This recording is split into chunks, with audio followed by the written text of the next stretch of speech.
Clovercrest Media Group presents a CMG podcast. Keys to the City. Keys to the city, baby. When you see us, so you know. Crossed up by Kobe, little floater to Shaq, and then Shaq goes like this, and the rest is history.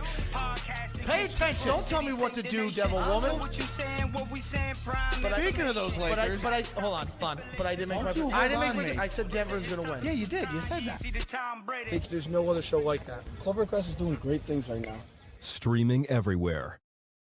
Let's say goodbye to all your worries about tax planning, investment troubles, and any confusion when it comes to managing your finances and money.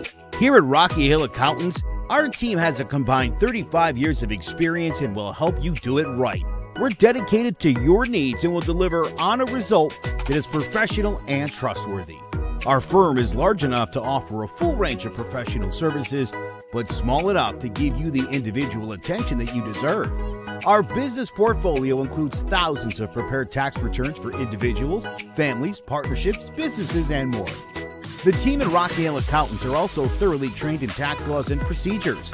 We have the ability to represent taxpayers before the IRS when they arrive at collections, audits, and appeals. This allows us to offer our accuracy and audit guarantee to tax clients. Please visit our website at rockyhillaccountants.com or give us a call at 860-257-4238 to schedule an appointment.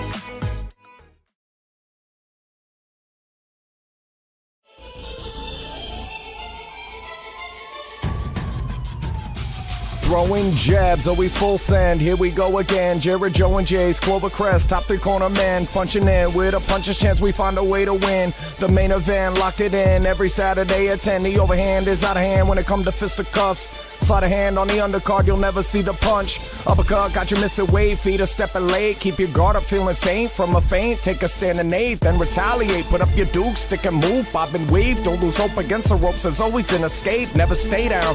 One more round, bells ringing. Counter punch with your chin tucked and go down swinging. We bringing crosses with no worship, hooks with no verses, combinations with no locks. When you feel the flurry of curtains, from scrub scraps to fight stats, relax if you want the facts, cause the best combat podcast is throwing jabs.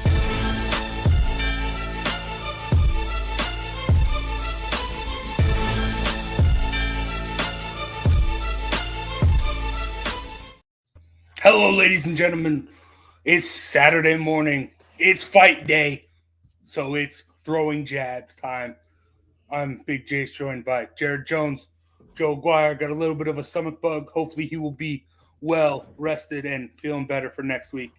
But we got a lot to talk about. Another Paul brother fight coming up. We'll get to that. Don't worry. We'll yell and scream all about Jake Paul. But let's start with the recap. Starting off with the UFC. Jared Cannonier gets it done. But I honestly, my big takeaway from this is, like, what is Gaslam doing? Like, he's got to leave. I'm a big wrestling fan, real wrestling and fake wrestling. Like I said, when we did our Fighter of the Year draft, I was the one that drafted the boy Gable Stevenson, who won the gold medal. But Gaslam, he has all those skills. Where does it go? Like, it's like Paulo Costa. Like, you have all this skills and ability to take it down to the ground, control the fight, but you just want to punch. You just want to make it a boxing match. I don't get it. I think I'm done with Gaslam. Like, I think he could be great at welterweight if he wants to be disciplined, but he doesn't want to be. He just wants to fuck around and punch people instead of doing what he needs to do to get to the top and get wins. That's a great take. This guy should fight Ryan Bader next or something. But the top end of the UFC is not where he belongs anymore. I totally agree with you. Is Gaslam, he's on his way out. I'm done watching this guy too. I didn't like watching him in his prime, but we're past that point. Yeah, I mean, the thing is like, it isn't like a Tony Ferguson or like a Cowboy, like where you can just see like the decline. Like, I think everything's still there for Gaslam to succeed, but I guess it's a motivation thing, a mental thing, a camp thing. Maybe he doesn't have the right people around him. But so I don't know, but I still think if he decides to take it more seriously, he can do some great things. He's still pretty young. But, I don't see it from this kid. Like you said, he doesn't have the focus, the motivation. No. But let's talk about Cannonier. Let's talk about the winner here. Well, I just don't see. He's great, but he is like that top 5 gatekeeper. If you can beat him, you can challenge for the title. But if you lose, it's just a step back. Like I don't see him beating Adesanya. I don't see him beating Whitaker. Those top guys, I just don't see him. Costa. Yeah, Costa.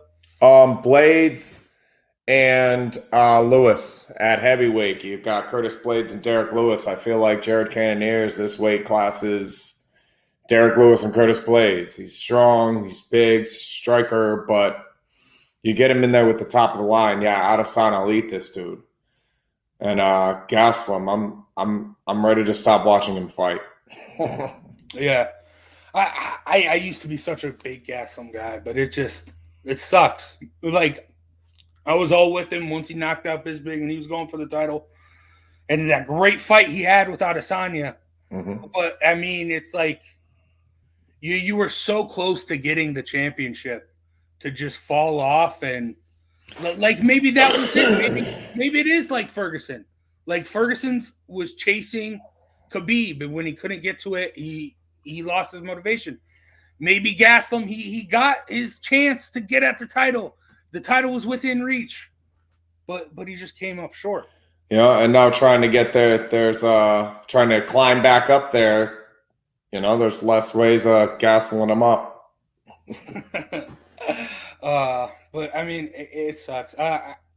It was a great fight though, but I just don't know. I don't know. I feel like the past couple weeks after the pay-per-view, UFC's been kind of slowing down, but we'll see what we got coming up. Now, switching over to boxing, Manny Pacquiao versus Dennis Ugas. It sucks. It sucks because I love Manny Pacquiao so much, and even all the memes and pictures of Manny Pacquiao getting spoon-fed like soup after the fight. It sucks, man. Such a legend to see him go. I'm assuming this is going to be his last fight. See him go out like this. It stinks. But, I mean, look at what he's done. This, honestly, you could make the argument this is the last real fighter. And everyone else is a businessman now. Those people posting those memes and talking smack about Pac-Man, you couldn't be any more obvious about the fact that you're a casual if you don't have the ultimate respect for this man as a fighter. Even taking this fight, a guy a little bit bigger after what happened with Jeff Horn. You know, when Spence canceled, he could have just said no. Could he still beat Spence? He outpunched this guy. Listen, to me, this looked like Loma Lopez, where the better boxer was a little bit smaller, threw twice as many punches, but wasn't as effective, and ultimately lost the fight. So, yeah, like I say, even standing in there and following through with this fight is, you've got to respect Pacquiao, man. Come on. You guys sound dumb coming out talking about Floyd Mayweather after that fight. Just shut up. Just shut up. I mean, this is a legend of the game, so enjoy what you got from him. And if this is it, which I'm kind of hoping it's not, strangely enough, as many people as I wish would walk away from it, he showed me he's still got it. Just fight somebody your size. You don't want a bigger guy. A guy that could easily weigh in at 160 and have to cut to get there is not the guy Manny Pacquiao should be fighting. That's Jeff Horn. That's Ugas. You're losing to guys you're better than because they're bigger than you. Yeah, and I mean, you got to respect the. I mean, in today's day and age, short notice fights aren't really a thing. Like, if the fight falls through, it falls through, and you can reschedule it a month later. Manny Pacquiao took this fight. What I don't like is Spence. Spence doesn't want to fight Ugas now. He's like, that's not a big name. You had the biggest possible fight you could have had on the table, and I understand there was an injury, but it's less than a week after the fight and you're medically cleared. This is and a guy you're talking about not fighting the winner of the fighter you were supposed to. It doesn't make sense, man. I'm more pissed I'm not sure. Since Floyd Mayweather Jr., I've never been so conflicted about how I feel about a guy inside and outside of the ring. I love Spence inside of the ring. He's a great boxer. But this is tiring, man. His nickname should be Suspense. Because that's all I'm getting from this guy. No fights, and now who cares if you want to fight Ugas or not? I don't even know, if you still have that platform. What's your last fight? 2 years ago? Your last fight, you lost to a Lamborghini. So let's not, I don't want to bring, I'm tired of him, dude. I'm tired of this, dude. Just the balls to withdraw from a fight from a legend in Manny Pacquiao. I mean, I didn't like how last week Joe was saying, he knew it was going to happen and it, alluding to it being a fake injury.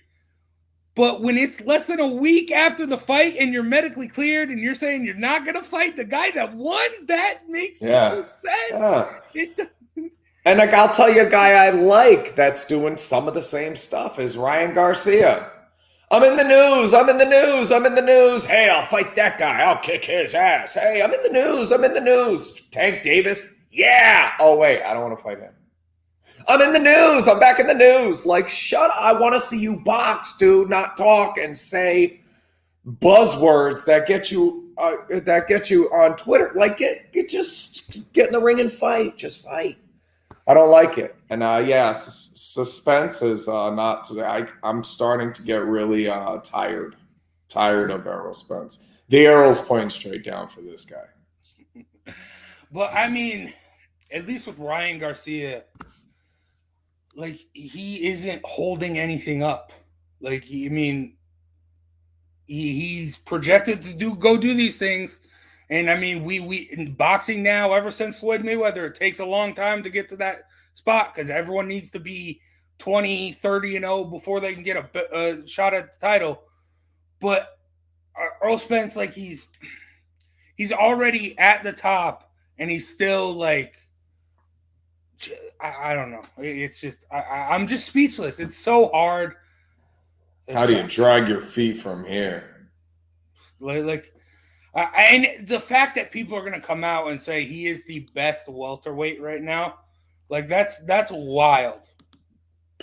But inside the ring, it's the same thing. You can't diminish what he's done inside the ring. He looks like he's possibly the best welterweight in the world out inside the ring. How good was Floyd Mayweather going to be toward the end of his career if he didn't take on kickboxers and MMA guys and celebrities and shit? We'll never get to know. So Spence might end up being that same tragic story of how good could this guy have been if he wasn't out there getting arrested and crashing cars and denying fights and, missing weight. Gastelum we just covered. What could he have been? You put the drive some of these kids I've come up with that didn't make it. I know a kid named Joe Ray, R-E-A. Look him up. I think he finished his career 7 wins and 30 losses or something. This was one of the hungriest kids I've ever met, though, when it comes to boxing. You put that kid's drive into Kelvin Gastelum, he's a world champion. All day, he's a UFC champion. Yeah, so those are the ones that bother me is when you've got all the talent in the world and there's guys like me and Joe Ray running around that can't get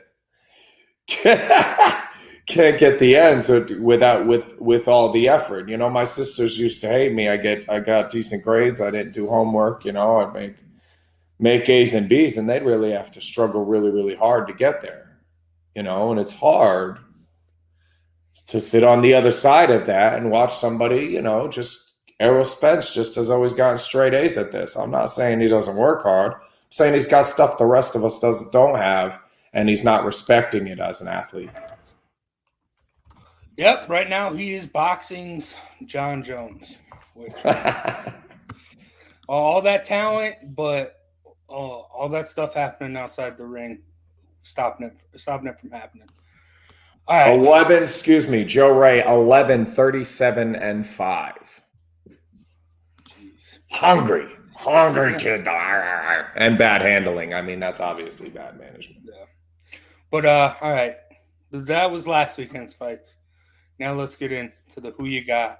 Last time a Paul brother fought, we talked about the most entertaining fighters. Guys, entertainment is coming in to the ring. Now, let's not talk about the fighters. Let's talk about the fights, and more specifically, the knockouts. Jared, who you got as the most devastating knockout in combat sports history? Oh, these are tough, man.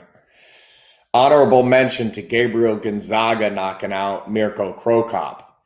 But my top three, Anderson Silva, the front kick to Belfort.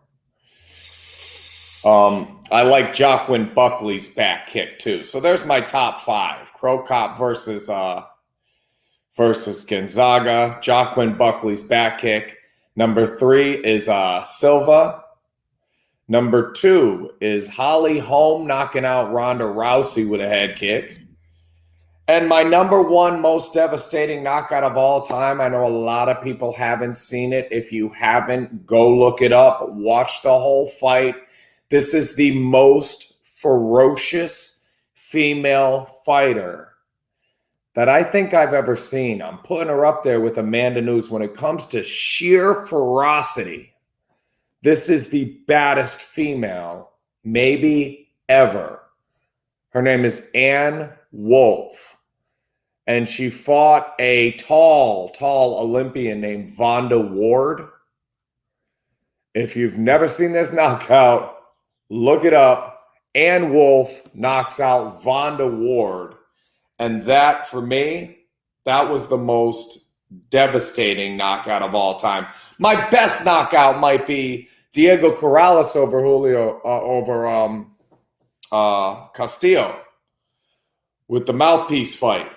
Because of the way the whole fight, it was so climactic by the time the knockout happened. But for devastating, because the word is devastating, I'm going Ann Wolfe over Vonda Ward. That was a hardcore knockout. You've seen it? Yeah, dude. But I like your list. But there are some big ones I think you left off there. Starting off, I mean, Joe's not here to talk about it. Jorge Masvidal, the flying knee to Ben Askren. I mean, and then speaking of fancy stuff, a guy that we're going to talk about here in a little, Edson Barbosa, flying knees, Beneil Dariush, and also the Terry Edom wheel kick. Barbosa, yeah. Hold on, I'm gonna give you guys a little spoiler.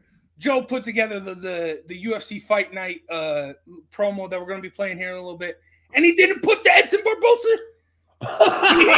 he put a bunch of leg kicks from that fight, but he didn't put the spinning wheel kick. I mean, we're gonna have to talk about that when Joe gets back. But all right. And as far as boxing goes, the one boxing knockout that just is memorable to me. I mean, heavyweight ones are always going to be amazing. Like the big boys just brawling. But Canelo Alvarez's knockout of Amir Khan, that was just clean. It was just clean, beautiful. I don't know if I'd put it as devastating. It was just clean is all I can describe it. It was just perfect. Yeah. Beautiful. Perfect punch. But for the most devastating knockout, the one that made me feel goosebumps, the one that made everyone I was watching the fight with gasp, and just the energy in the room changed. Francis Ngannou's vicious uppercut against Alistair Overeem. Like, that was... Like, I don't even know how to explain it other than vicious, devastating. It was like, I don't know. Like, that was just a different type of punch. You know, if you had to, the way I describe it, when you just said that, I'm picturing it and going, oh. But the way I describe that one is if I had to take one of these shots, give me the Holly Holm kick to the head or the overhand right from Ann Wolf. If I literally had to be in that spot and take one of these, that's one of the last ones. I'll take that front kick from Silva. I don't want that Ngannou uppercut. I'm 165 pounds. I might not survive that. Yeah, so like you said, with the heavyweights, and you're talking about devastation, I got some nerve putting lightweight, middleweight females on that list. But at the same time, I mean, devastation happens to the opponent and not with the mass. But Ngannou, that's a great pick because that is one of the last punches ever thrown. If I had to make a list that I'd want to stand in front of, if I had to pick, that's right at the end. Yeah, and I mean, comparing that to the one I mentioned earlier, Canelo, that was just a clean, just punch that right landed on the chin, clean, that just put him out. Yeah, with Ngannou, it wasn't. It was just a train coming straight into Overeem's jaw. I don't know. That's just even. It's been years now, and I'm still sitting here, and it's still leaving me speechless. That's just how devastating it was. Yeah, that was beautiful. Well, that was a great interview. I hope we can get Joe's list sometime because I'm sure he had some great ones too. But we're going to take a quick break, and we'll be back to preview this week's upcoming fights.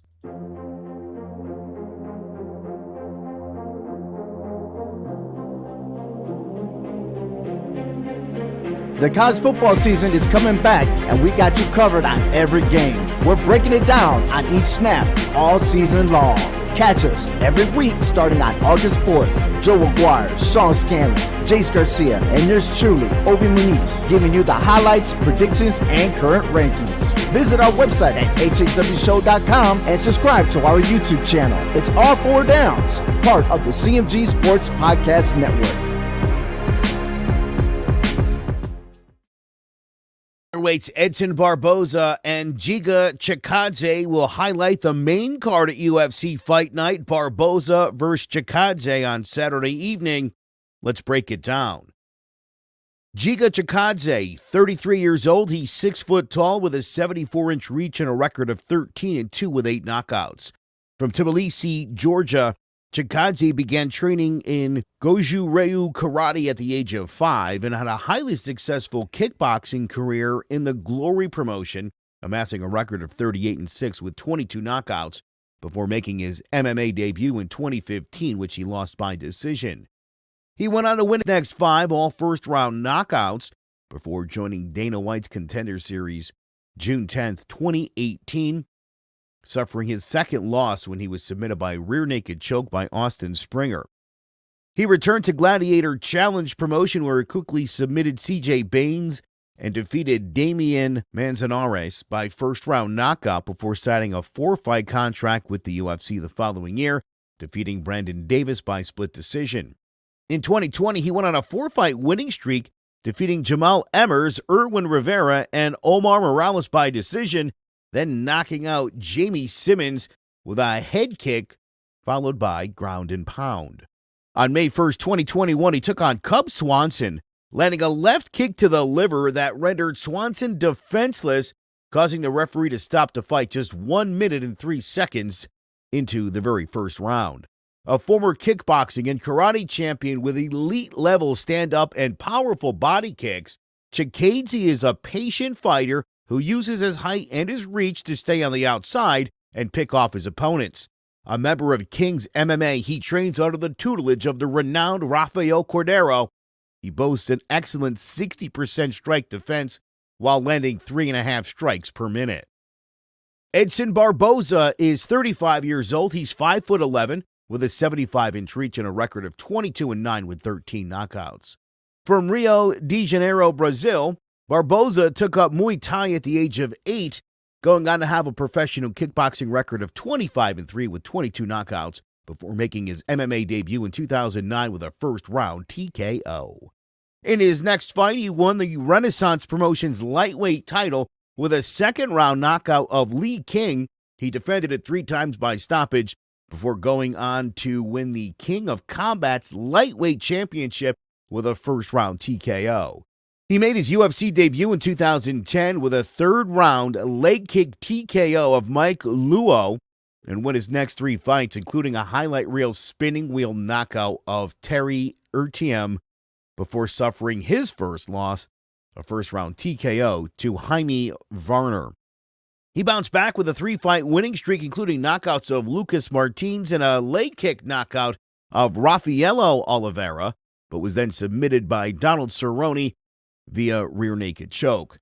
He lost 2 of his next 5, a unanimous decision to Michael Johnson, a Darce choke submission to Tony Ferguson, while defeating Evan Dunham via body kick and Paul Felder by decision, before going on to dominate Anthony Pettis and Gilbert Melendez back in 2016.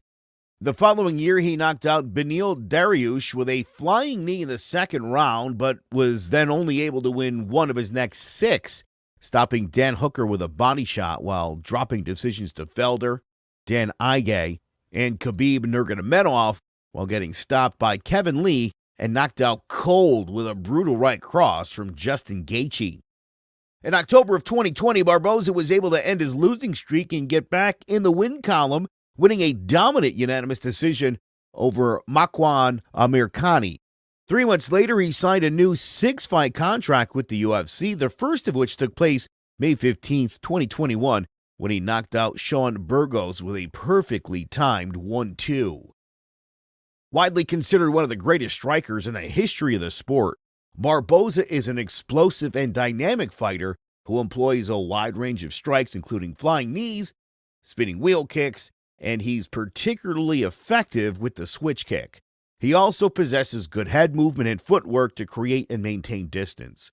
In this exciting matchup of 2 of the featherweight division's most proficient strikers, will the vast experience of Barboza prove the difference as he tries to put himself back in the title picture? Or will Chikadze be able to capitalize on his current hot streak as he tries to prove he's one of the best strikers in the division? Tune in Saturday night for what's sure to be one of the most action-packed fights of the year.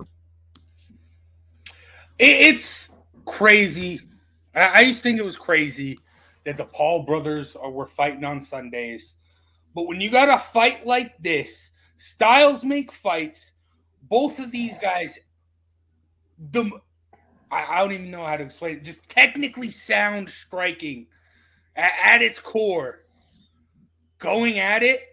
Good thing Jake Paul's fighting on Sunday, because no one would be tuning into that fight. Everyone would be tuning into this fight, because this fight's going to be amazing. My initial thought looking at this is Barbosa's just too old. But, I mean, he has been a different person at featherweight. He has just been great, and I'm just so excited. I think I am gonna go.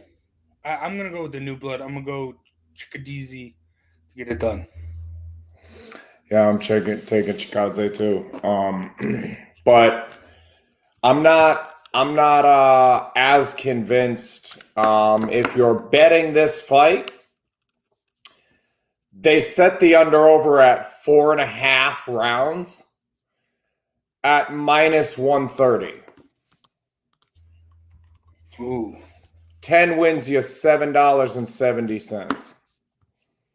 Under 4.5 rounds. That sounds like a no-brainer to me. Both of these guys can be stopped. Chikadze was stopped by a punch in a kickboxing match by a 3-3 kickboxer. He's grown as an individual significantly since then. That's a long time ago. And Barboza, we keep waiting for the decline.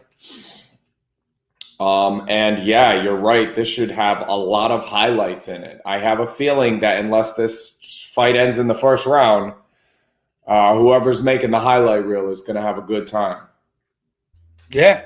The only way this doesn't come out as a great fight is, when you do see striker versus striker, wrestler versus wrestler, they decide to test everything out the opposite way. So you see wrestlers just start brawling. You see strikers try wrestling each other.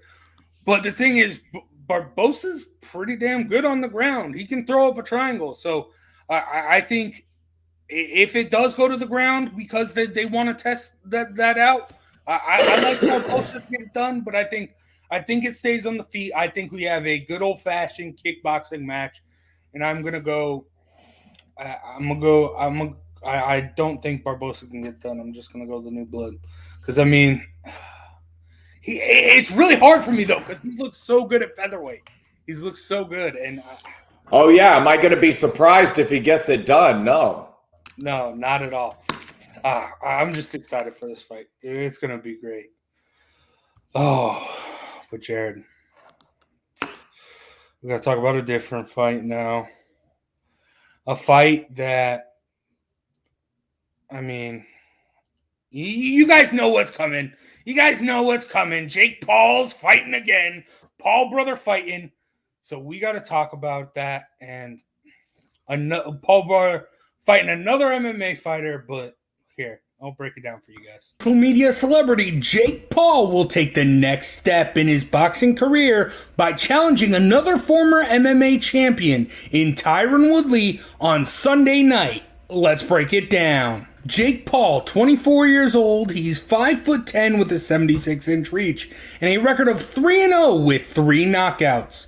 From Cleveland, Ohio, Paul and his older brother Logan rose to fame on the now-defunct site Vine, where he built a massive following of 5.3 million through prank and stunt videos. Throughout his career, he has been known for becoming embroiled in numerous controversies, both in his personal and professional life, leading to a beef with internet personality KSI and his brother Deji Olatunji. On August 25th, 2018, the Paul brothers took on the Olatunji brothers in exhibition fights held in Manchester Arena, with Jake winning via 5th round TKO with a series of unanswered punches to make the opposing corner throw in the towel. Originally calling out singer Chris Brown for his professional debut, he instead settled on fellow YouTuber Anderson Gibb as the co-main event for world champion Demetrius Andrade. Paul won the fight, stopping Gibb halfway through round 1. On November 28, 2020, Paul faced professional basketball player Nate Robinson on the undercard of the Roy Jones vs. Mike Tyson exhibition. At the 1 minute 24 second mark of the second round, Paul knocked Robinson out cold with a brutal right cross. In April of 2021, after months of back and forth trash talk, Paul took on former Bellator and 1 champion Ben Askren, dominating him from the start and knocking him out 1 minute and 59 seconds into the first round. Though he still has a limited skill set, Paul is an aggressive pressure fighter with explosive power in his right hand.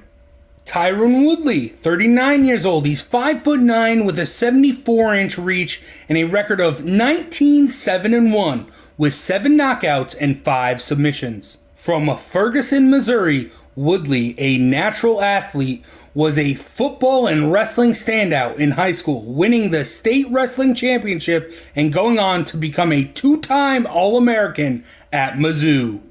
After graduating with a degree in economics, he turned his attention to mixed martial arts, and after going 7-0 as an amateur, he made his professional debut in February of 2009 with a first-round TKO.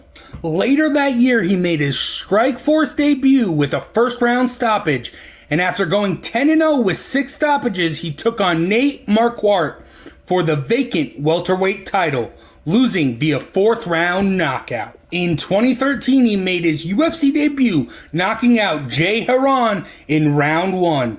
then dropping a split decision to Jake Shields before finishing out the year with a brutal counter right cross knockout of Josh Koscheck. In 2014, he stopped Carlos Condit with a leg kick, then dropped a decision to Rory McDonald, followed by a split decision over Kelvin Gastelum and a first-round right cross knockout of Robbie Lawler to win the UFC welterweight title. In his first defense, he battled challenger Stephen Wonderboy Thompson to a draw, and in a rematch 4 months later, won by a hard-fought majority victory. He defended the belt twice more with a unanimous decision over Damian Maia, followed by a second-round Bravo choke submission of Darren Till before having his 3-year reign end with a wide unanimous decision loss to Kamaru Usman. Following a decision loss to Gilbert Burns, he took on longtime rival and former training partner Colby Covington, getting dominated for most of the fight before verbally submitting due to a rib injury in the 5th round. On March 27, 2021, in the final fight of his UFC contract, he took on Vicente Luque, coming out uncharacteristically aggressive, with both men rocking each other multiple times before Luque submitted him in the first round with a Bravo choke. The following month at the Jake Paul vs. Ben Askren fight, Woodley, a longtime teammate of Askren, got into a verbal altercation with Paul, challenging him to a fight after Askren was knocked out in the first round. A patient counter-striker, Woodley has world-class wrestling abilities, but over the last 6 years in the UFC has developed excellent boxing skills and possesses thunderous one-punch knockout power. Does Woodley at 39 years old still possess the combination of skills and power to put an end to the Paul hype train? Or will Jake Paul be able to prove to the world once and for all that he is a legitimate fighter as he continues progressing towards bigger fights? Jared, how do you see this fight playing out? I'm very conflicted on this fight because I want to say Tyron Woodley. My experience in the fight game wants me to say Tyron Woodley. The athleticism, the upbringing, the conditioning. You can't go back to being young and start doing it then. That said, this is bad for everybody if Woodley wins. If you're Jake Paul, if you're Jake Paul's handlers, if you're Jake Paul's accountant, nobody signs this fight if he loses to Woodley. What you don't want this to be, it's like Manny. It's like it's a little bit like Manny and Ugas, where if you thought there was a chance you lose the Ugas fight, you don't take it. Because the next fight's the big, I mean, it's a little bit different with Pacquiao because he's the big name. But if Jake Paul can get a Pacquiao, a Manny, or I mean a Floyd,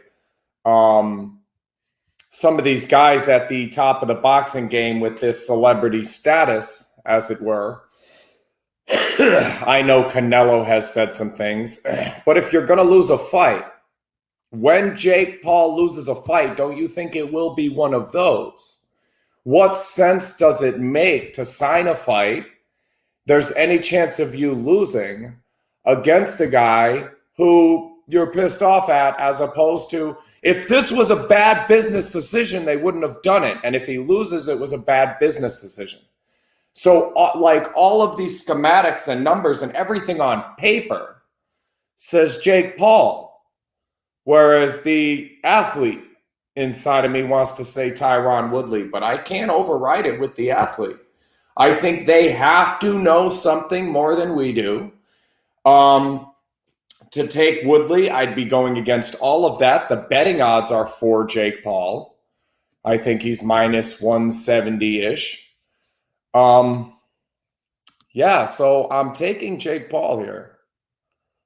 Minus 194. So it's the spread is getting bigger, and Jake Paul's getting more and more favorite. That means like 20 wins you 10 on Jake Paul.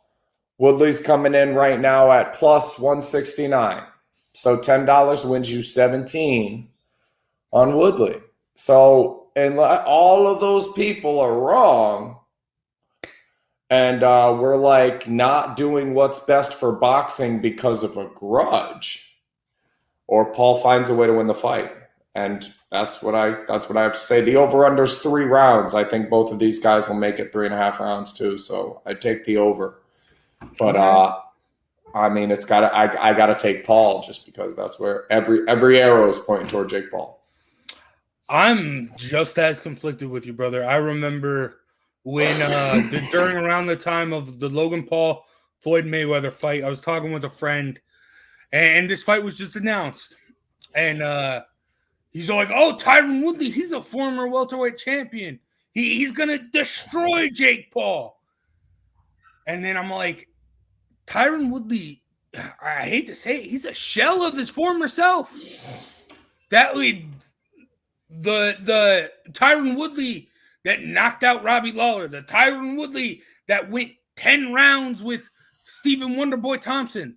That was not the Tyron Woodley in the octagon with Kamaru Usman. That was not the Tyron Woodley in the octagon with Gilbert Burns. That was not the Tyron Woodley in the octagon with Covington or Vicente Luque. So something's going on there, just like we were talking about with Gaslam. Just something's up. Yep, and if you take Woodley,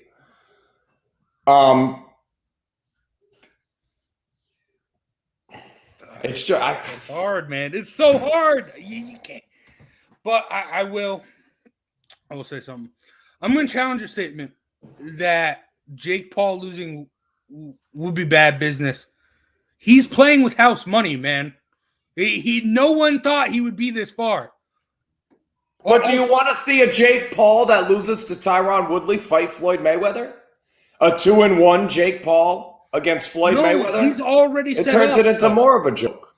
No, because if that, I do think if this fight happened, that will be a joke if that fight were to be made. But also, business-wise, like I said, he's playing with house money. No one thought he'd get this far. No one thought he'd beat Askren. People thought he wouldn't beat Nate Robinson. Askren's a great example, though. What can you say if you're picking Woodley? What can you say about Woodley that you couldn't say about Askren? He's got a lot of the same accolades. The power. That's it. Power. But Jake Paul, I think he is just riding with house money. He's also got the Triller stuff that he, with all these fights he's started and he's building up a name for. So he's all set. I think he's changed the fight game already. He's going to do good. I don't think him winning or losing is going to have it just about his boxing career. It will affect his boxing career. But as far as his whole business, he'll be okay if he loses this fight. But he won't. From what I said earlier, Tyron Woodley's not Tyron Woodley. I don't know. He came out with a rap song with Wiz Khalifa and hasn't been the same since. So, like, I don't know. Like, I mean, why is it every non-rapper that drops an album, their career goes to like, where's Le'Veon Bell? Right. Where's he been since his rap video dropped? He went from the top of the league. Shaq dropped an album and then won a bunch of championships with the Lakers. I will say. You know, I was sitting here, and right as it was coming out of my mouth, I went, Shaq Diesel came out with the Fushnikins and had like those. He did a song with Phife Dawg. That was actually a pretty good album. Yeah, I love that album. But you're right. That's one example of a guy, non-rapper, dropping an album. You know. Hey, and I'll let you in on a little secret. These rappers can't box. No matter what they're doing in their videos, I promise you, Jake Paul will whoop every one of them. Hey, I'll take Wiz Khalifa on the ground, though. That man's a beast in Brazilian. All right, but Jared, nobody beats the Wiz. Talking all these lines and stuff. You gonna make us some money again this week? Oh yeah, for sure. For the 4th week in a row, I'm gonna get you paid. Ethan James, 5-0. Never knocked anybody out. He's about 84 pounds, and he's 5-0. with no knockouts. The guy he's fighting is 1-3, likely his stiffest test to date, and has never been stopped. And fought a few punchers. That one's a no-brainer. Kakase's going to win 2 at minus 450. Together they pay 10 pays 7. And that's a good bet. 10 wins you 7. Parlay the 2 of them. Those are your gimmies on puncher's chance. Hell yeah. All right. Now, I mean, I think there's really only one real fight of the night, and that's going to be the real fight, the real main event of Paul versus Woodley, Amanda Serrano versus Yamilith Mercado. And Serrano is a beast. And she will be the best fighter in that building tonight. Oh, thank you, Jace. Very well said. Good take. Absolutely. She's a 20-1 favorite. And that's still okay to bet. $100 wins you 5. I don't ever take any of those. Anything over 250, 260, you've got to attach it to something else and parlay it. Hey, Katie Taylor's fighting next week, and she's not going to lose either. I parlayed actually 5 or 6 just like that, where Serrano is not going to lose that fight. She sprains her ankle walking to the ring. It might be close, but she's not going to lose that fight. And I love this. I like when they put for Logan Paul KSI 2. I liked when they put Billy Joe Saunders on there. I mean, for Jake Paul against the other YouTuber, not KSI's brother, that was on the Andrade card. So I like it. I don't like the fight. I don't like Jake Paul versus Tyron Woodley. But if you're going to give us that, I like the fact that you're giving us at least one real fighter, one champion on the card. For sure. I've noticed with these fights of the night, I'm a numbers guy.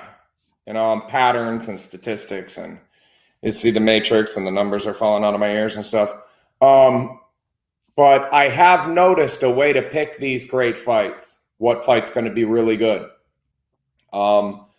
If the under has minus money. So if it's favored to go under, and then it's not a huge disparity between the two fighters. So you look for a close betting fight where the under pays. Or where the under is, so you're good, looks like you're going to get a knockout in a close fight, could be either guy, right? That said, Mansour Elseev and Yasko Stoichev, these guys both have the potential to be somebody we're talking about in short order. They are both 13-0. They have 20 knockouts between them. And that one's going to be a barn burner. 2:00 ESPN Plus. Mansour Elseev versus Yasko Stoichev.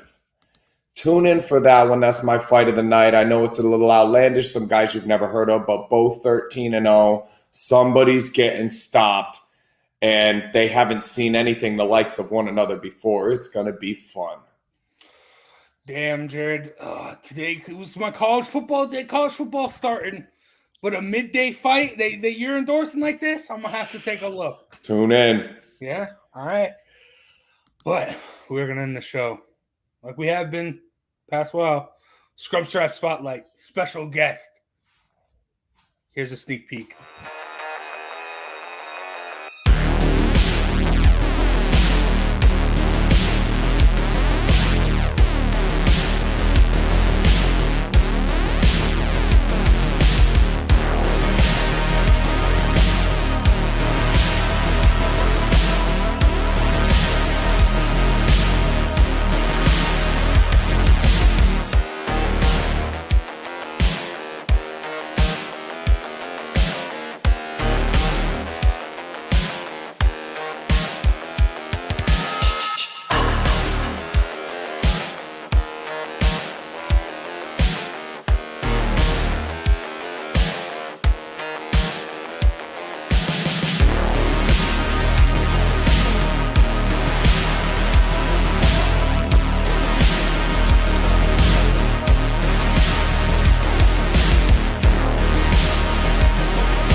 There you go. Dom, Wrecking Ball, Cologne. Hey, what's up? What's up? Doing good, Dom. How you been, my brother? Not bad, not bad. He's probably had the most nicknames too. Vader, X Factor, Voice, Wrecking Ball. This is our undefeated, or not undefeated, but undisputed, heavyweight champion of Scrub Scraps after that last fight with Pat. And since Dub retired, honorable mention. Yeah, that's true. That beast. Billy Williams. Yeah. So tell me a little bit about how your experience in Scrub Scraps has affected you. Like what are some of the parts you remember? For me, it was more the mental game.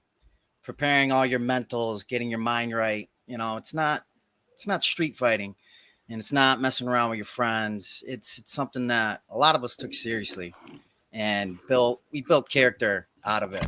You know, it definitely strengthened some of our, you know, fighting skills. And it just, you know, when we got together, we wanted to impress each other. We wanted to do our best, you know, get that energy out. And it definitely elevated some of our games as far as, you know, practicing and learning new boxing skills and just overall preparation and stuff. Because you're going against some guys that, at least for me, were a lot bigger, taller. You know, I think the only thing that saved me is I'm a big boy, but I'm fast.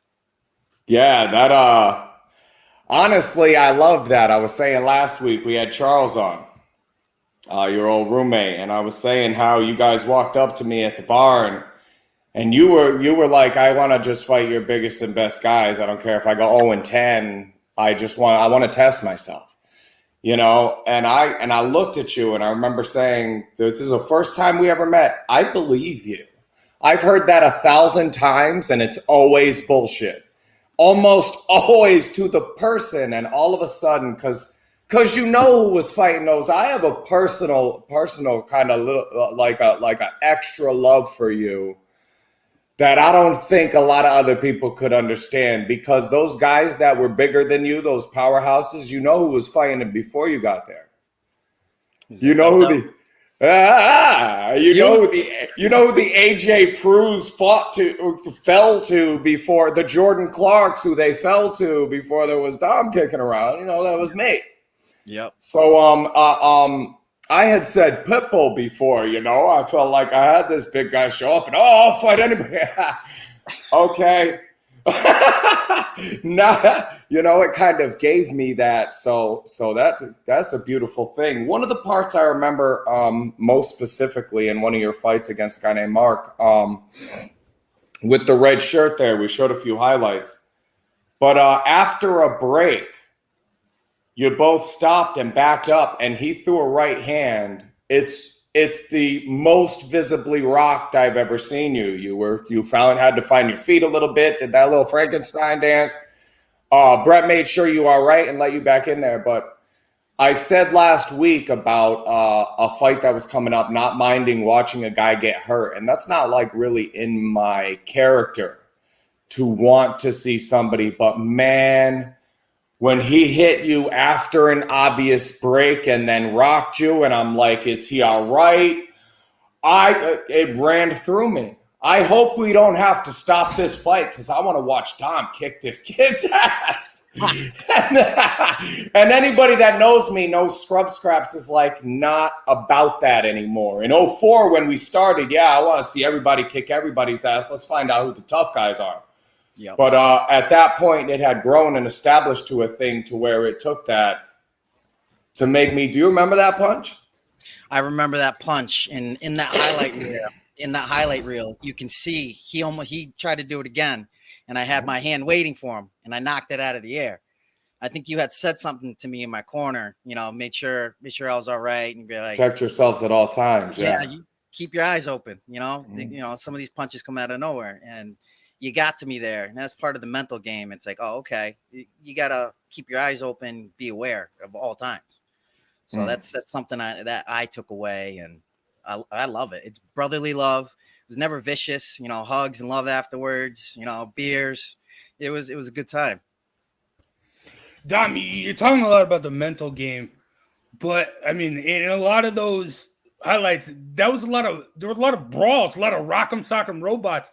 How do you stay mentally attuned when you're in there, when you're fighting in a phone booth? Yeah, you got to practice those. That's, hitting the punching bag. You train those, and you keep your eyes up. You don't close your eyes. You don't dip your head to where you can't see your opponent. You have to watch where his punches are coming from and just not be there anymore. And then keep your hands going. And I practice that a lot. Just that berserker mode type fury, that game that was part of my game. I loved it. Overwhelming people. See, now you when you're describing it, it's funny how most of the things you say can be applied to life. Stay focused and keep your head up, and all of those things. What are some of the specific characteristics that you apply to your life outside of the ring that maybe you developed inside the ring at Scrubs? Yeah, that's a funny question because, and I didn't even learn these things in the ring. It was cornering some of the other fighters that maybe didn't have any other people there to be in their corner and coach them up. Just me jumping in and kind of getting in their ear and coaching them up.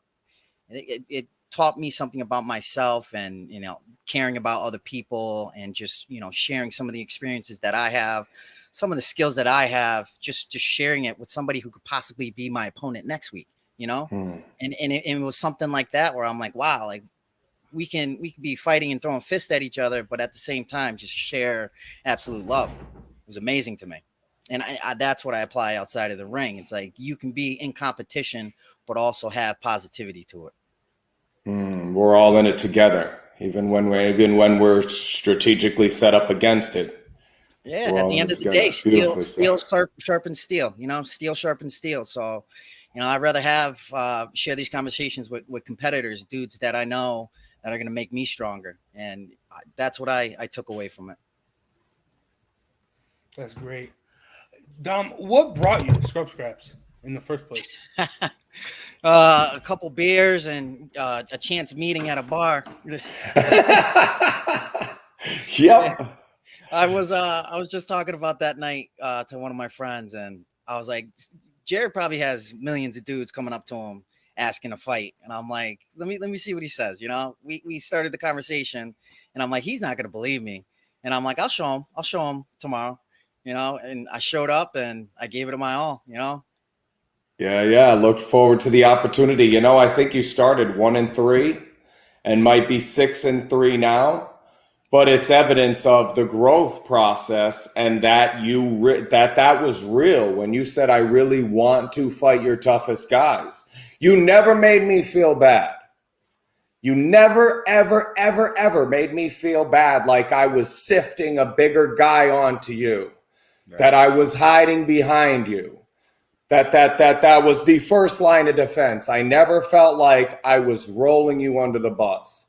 You asked me for it. You said you wanted it. And whatever that layer of defense was for me, that's just mutual love and respect, my brother. Yeah, I think after every fight, no matter how big the guy was, you saw me walking out of there with a smile. And I saw a smile on your face thinking, all right, who can I set him up with next? I was looking for the challenge. The challenge was there, and I wanted it. Ah, beautiful. Dom, what's the biggest difference between Dom before Scrub Scraps and Dom after Scrub Scraps? Oh, wow. Biggest change is, I would say, I don't underestimate people. One of my losses to Brett, I thought I was gonna Mack truck that dude, and his skill and his fighting IQ impressed me, and that was another lesson that I had to learn, that I couldn't overwhelm just everybody, especially somebody like Brett, where his skill was better than mine, and he was able to evade some of the things that I was trying to do. So I think that that's probably like the best thing I did learn is don't underestimate people. Take in the data and take the fight as you go. can't have a game plan. Those game plans always get tossed out the window as soon as that bell rings. Everybody's got a plan until they get punched in the mouth. Well said. Well said.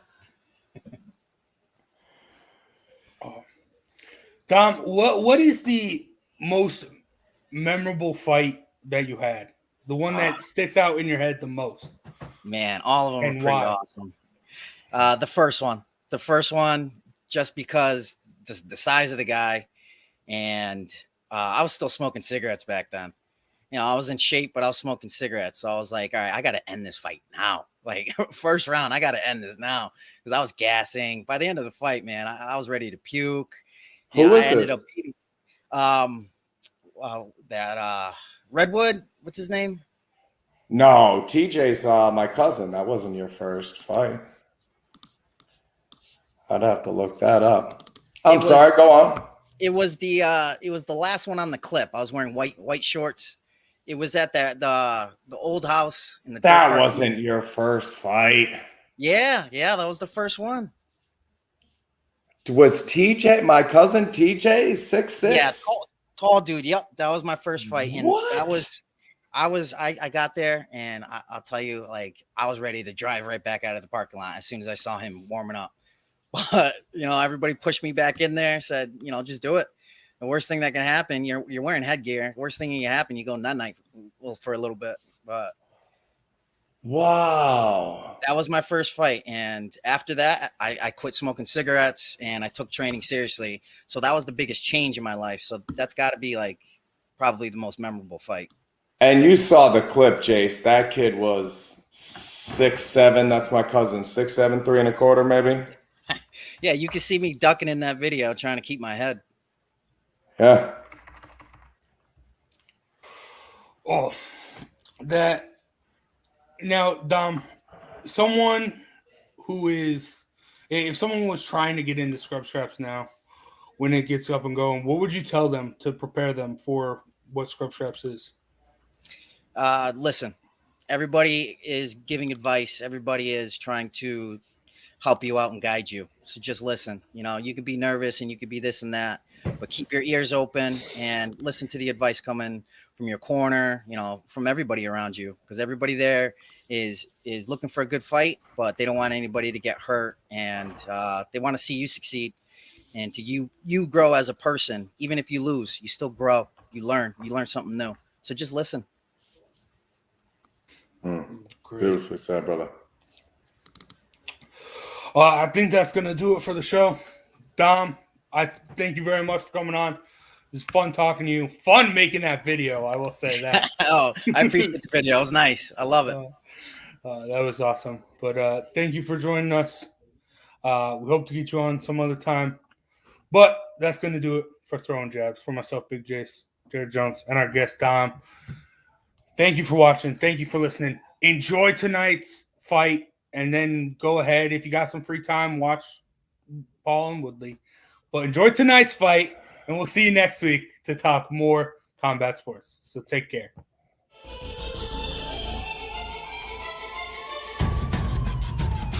Throwing jabs, always full send. Here we go again. Jared, Joe, and Jay's Clovercrest, top 3 corner man, punching in with a puncher's chance. We find a way to win. The main event, locked it in every Saturday at 10. The overhand is out of hand when it comes to fisticuffs. Slide a hand on the undercard, you'll never see the punch. Uppercut got you missing weight, feet are stepping late. Keep your guard up, feeling faint from a feint. Take a stand and eight, then retaliate. Put up your duke, stick and move, bob and weave. Don't lose hope against the ropes, there's always an escape. Never stay down. One more round, bells ringing. Counter punch with your chin tucked and go down swinging. We bringing crosses with no worship, hooks with no verses, combinations with no locks. When you feel the flurry, it's curtains. From scrub scraps to fight stats, relax if you want the facts, cause the best combat podcast is Throwing Jabs.